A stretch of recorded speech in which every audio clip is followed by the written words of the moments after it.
स्वस्ति श्री गणेशाय नमः। ओम स्वस्ति श्री सरस्वत्यै नमः।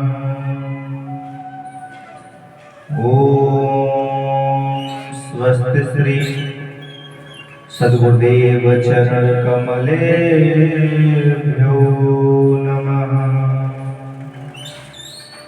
ओम स्वस्ति श्री मातृपितृ चरण कमलेभ्यो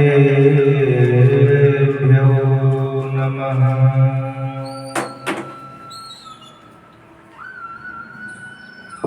वंशी विभूषित करानवनीरदार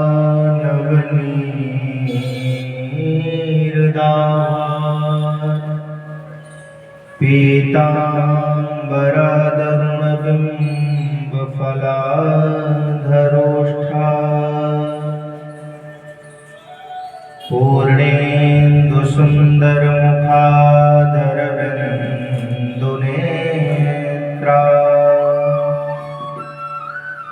कृष्णात् परं किमपि तत्त्वहं न जाने।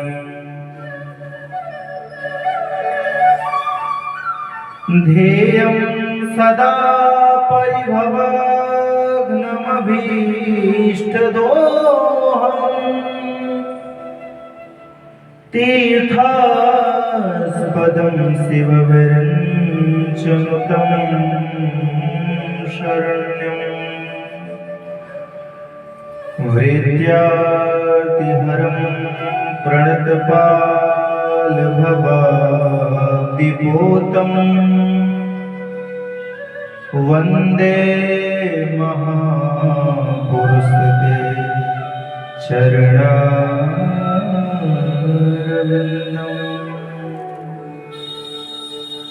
लेत सदा सुध दीन की सहज दया के धाम। जननी जनक सब जगत के प्रभु श्री सीताराम।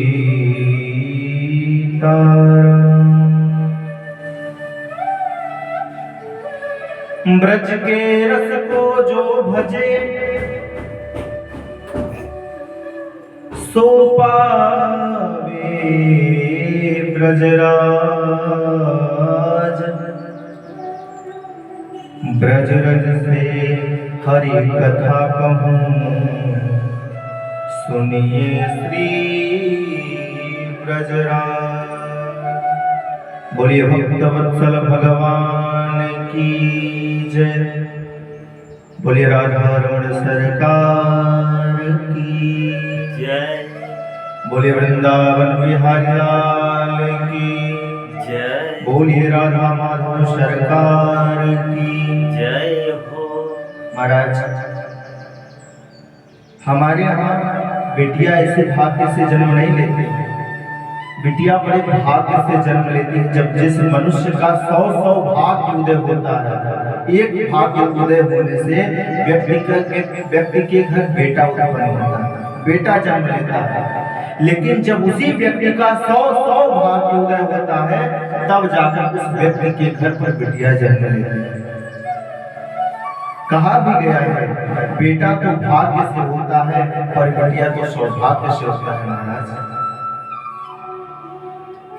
बेटी कभी पराई होकर पराई नहीं होती। इसीलिए किसी बाप से हंसकर बेटी की विदाई नहीं होती। बाप सब प्रकार से कोशिश करता है कि मैं अपनी बिटिया के लिए ये कर दूं, अपने बिटिया के लिए वो कर दूं, अपनी बिटिया के सारे शौक को पूर्ण कर दूं।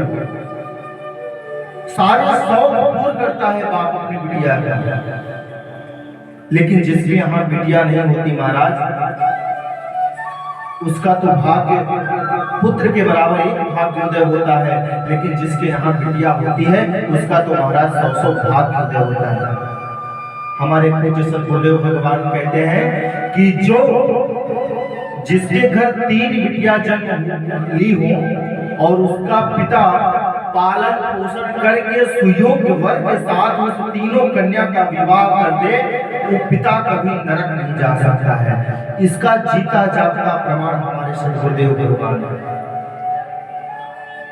महाराज, बिटिया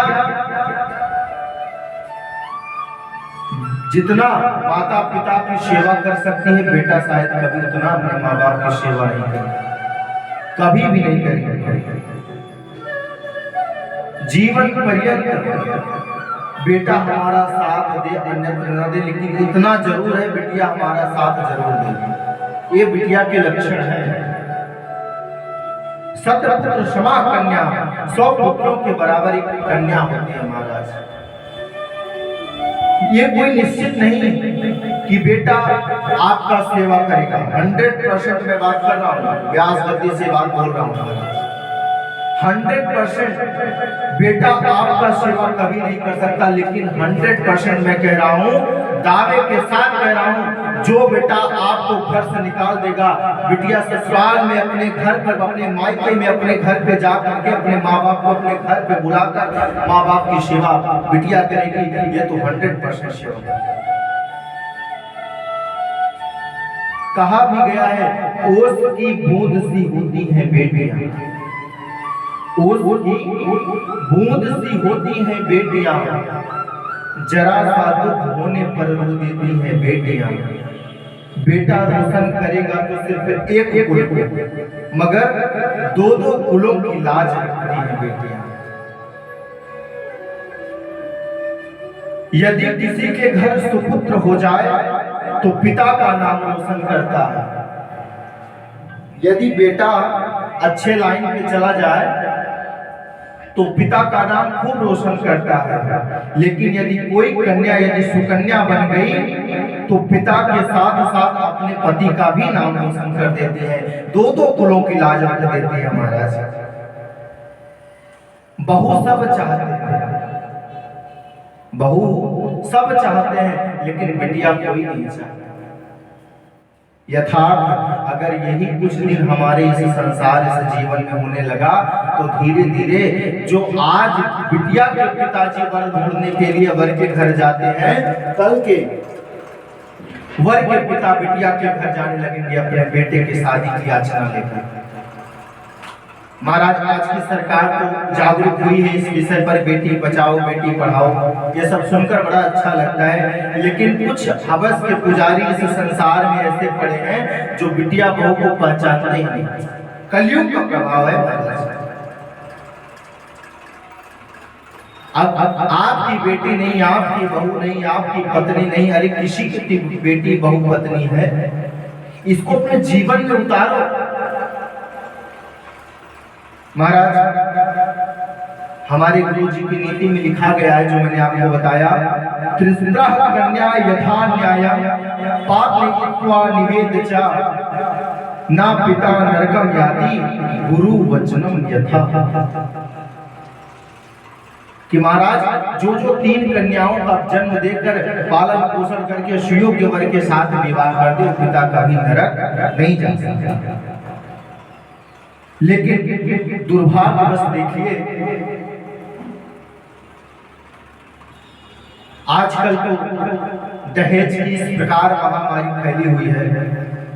इस दहेज की महामारी से कोई पिता कोई माता ये नहीं चाहता कि मेरे यहाँ बेटी का जन्म दहेज के कारण। कोई नहीं चाहता कि हमारे यहाँ जो है बिटिया का जन्म सिर्फ यही दहेज के कारण। ये एक अभिश्राप है, एक वरदान नहीं, एक अभिश्राप है। इसलिए आज हम सब संकल्प करेंगे कि कोई भी अपने बेटे के विवाह में दहेज नहीं लेते। ये संकल्प करो आप।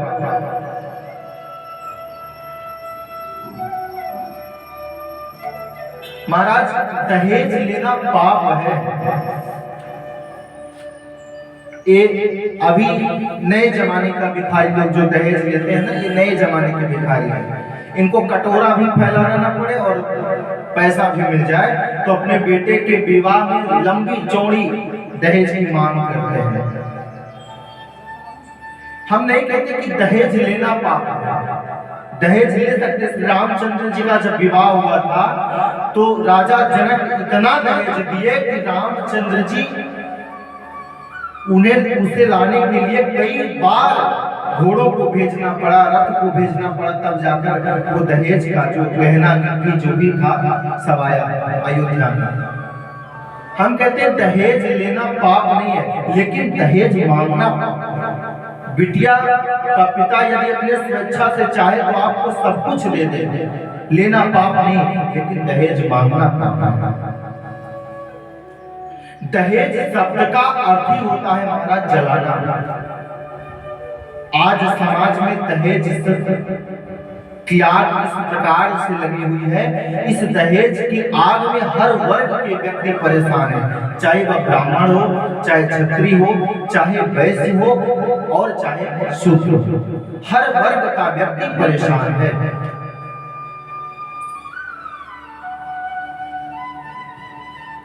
गरीब लोग ये कोशिश करते हैं कि मैं अपनी बिटिया को दहेज कहां से दूंगा,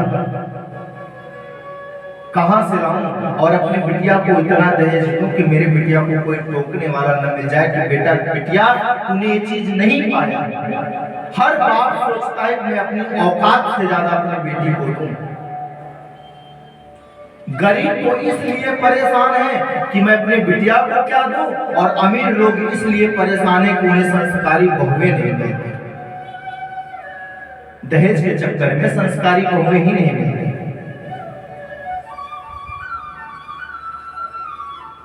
यदि जेब में रखा 5 रुपए का पेन कोई मांग ले तो उसे देने में एक बार सोचने की जरूरत पड़ती है, पसीना छूट जाता है। लेकिन आप कल्पना करिए, जो पिता एक बिटिया का जन्म देकर 18 से 20 वर्ष तक पाल पोस कर बड़ा करके खुशी खुशी उस बिटिया को विदा करता है, सोच लीजिए उसका दिल कितना बड़ा होगा।